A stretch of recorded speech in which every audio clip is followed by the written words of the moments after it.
What's up, everybody? Welcome to the National, Mostly Local Sports Report. I am your host, Devin Reed. Today's topic, I'm not afraid to say it, it's personal. I was kind of over it, man, until I saw a freaking Sunday, what's today? Tuesday. So, a Tuesday conversation on ESPN with this cornball loser dude, man. Before I get started, everybody in the world wants to tell Cleveland sports fans to get over it. Leave dude alone. You can go wherever you want to go. Let me tell you something, man. When you get on TV and you start talking about how, you know, I ain't have a daddy growing up, and my mama sometimes, I didn't know if she was coming home. Come on, man.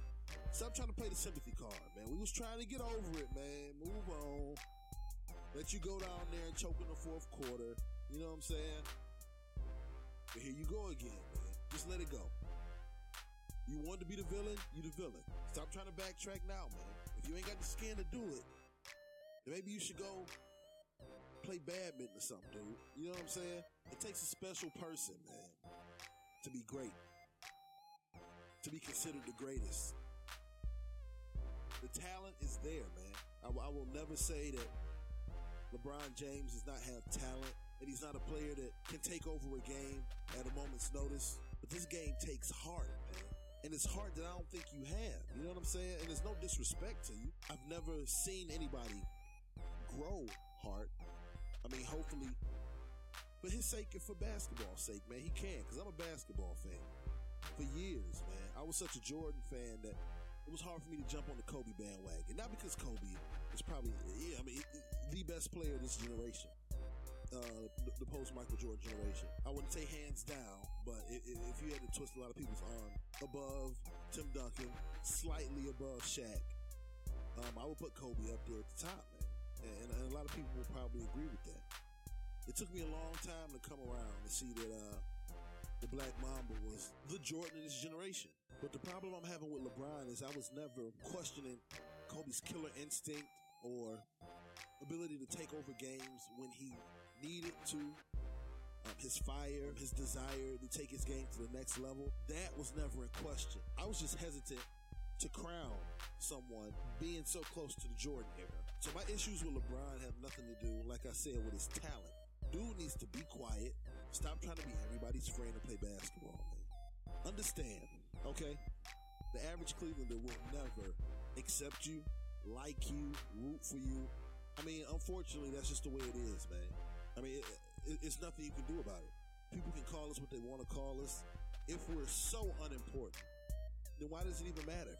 Why did this small market fan base kind of influence an entire nation to feel a certain way about a certain player? And it's not unwarranted. If it was unwarranted, then I wouldn't have just had to turn on ESPN and see you in an interview asking for sympathy. I'm from East Cleveland, dude. All right?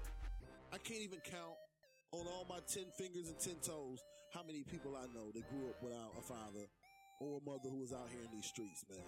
So you can go on somewhere else with that. You can go on back and have a private conversation with Rachel Nichols about that, man. We ain't gonna get none of that over here.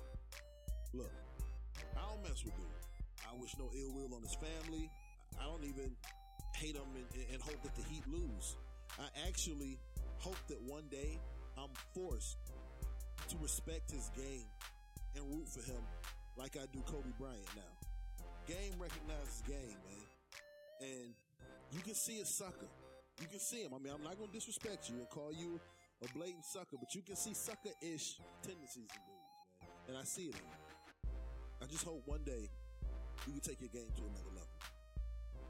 For the people who are saying that Cleveland fans haven't moved on because we're still concerned about this, what people don't understand outside of the city of Cleveland, this is almost family business. If the dude wouldn't have said some of the stuff that he said when he was here, in reference to the sports past here in Cleveland, when he referenced the Jose Mesa debacle and the drive and the fumble, when someone who used your faults against you in the end But in the beginning, they used them to benefit themselves and draw you in closer. They're kind of trying to say, you know, I understand the issues and things you've been through, and I'm going to lead you to a championship no matter what.